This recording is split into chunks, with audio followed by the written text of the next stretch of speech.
Mayong buntag mga igsoon. Hindi na balik-balik ko sa tubangan mula sa bahay niya. Una-una no, pasalamat ko sa Ginoo kay niya nasagtan sa Diyosa.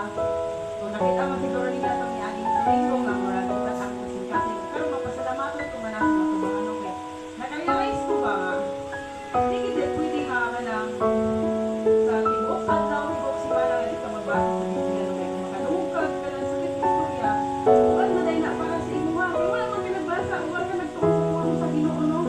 Anong pagkagabi nga hilak sa iya ang tungkol ang inani. Sabi ko tagaan ko yung kana wisdom na ako niya kani nga verse ako hindi mo nga pala ako sa akin. Tagaan ko niya sa pulong sa Mateo 9 verse 12. Mulahan ka kung duna kay kaalam apan mag-antos ka kung sa likway mo ang kaalam. Dinakunik na ako siya sa niyagi, pinuutin kita Lord. Kasi kung wala na akong pagpasabasa sa iyong tulong, mag-aalingin ako sa problema na bukasan ko.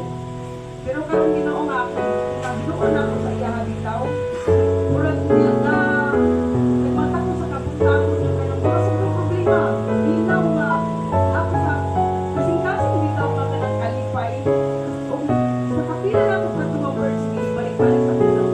Una-una, anong na ay words na bulahan ay mag-antos ilang kay kana puro lang ko balik-balik ko agi na ko siya biyahe ka word andun ka basta na lang ko siya basta ko ani ko kani nga kani tubag siya sa sabi ko sa kana ako ba kung doon na ditay ka alam na atong nabatunan mismo sa atong kaugaling mo bulahan gid ita kung mabatuntas ka pulong kaya ang kaalam nga iyang ipasabot din dili man pud kaalam na kalibutan kundi kaalam nga gikan ka Jesus Christ.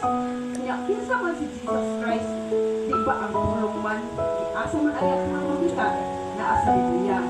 So ang iyang pong giingon nga mag-antos ta kung isalikoy ang iyang pulong kay payanang bisan naa na ang iyang pulong sa atong abay naata sa mga kabugaton naata sa mga problema. Pero dili ato siya punito, dili nato siya basahon kay mas ato pala yun ang atong kaugalingon mangita taglain siya kaysa sila ang atong ground. Muna kung mag-anin, tapili nga ito, mag-antos na ito sa kabuat eh. Wala man ta nagbasa sa iyang pulong. Usa ko nakaingon ko sa iya, bitaw Lord, ang imong pulong gamahanan kung tinuod yun. Isang ako, una ko nga nadasin yun sa imong hatag sa akong pulong. Kung ikaduha sa akong pasalamatan, kay gahapon na isa pag may buntagi, wala signan. Ako rin nauban, nagkuhan, nagtawag siya sa ako. Siyempre, ito rin pumunta kayo signal. Dito na ako, pabulit na ako, tawagan ako siya nga. Sana kung mananawag ka, ika nga. Luway ko tapos sugod sa trabaho. Ano man, luway ka na sa abot ng polis. Kung ano may polis siya, hindi ko investigasyon daw. Yan kauban, doon din sila sa pagyanin. Yan may kauban sila na maghakal sila notice sa may ito. Hindi siya na nag-disgrasya. Ang ako kauban na kayo. Wala ka, salamat sa Ginoo. Isa na, nagpasalamat ka.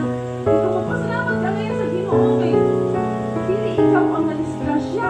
Hindi mo sa kumula. Salamat Lord kay bisan pa man ang akong kauban na dili siya kasimba o kulang ko ba siya pagtuos ko kasi nakita sa imuha. Pero pinaalis ako pag-angkos niya sa mga tagdaw sa pagpuntal na protektahan siya sila pagbiyahe pero iprotektahan niya po niya akong kauban sa bisan pa man bitaw sa akong ito na sinati nga bisan pa ang imong partner dili siya hinimba dili ampo pero naaman ka nga nakaila sa Ginoo iampo mo siya ang Ginoo mo protection gihapon kaniya kung saan tanan ako ibalik tanan ka maniman sa tunggoy nga Dios.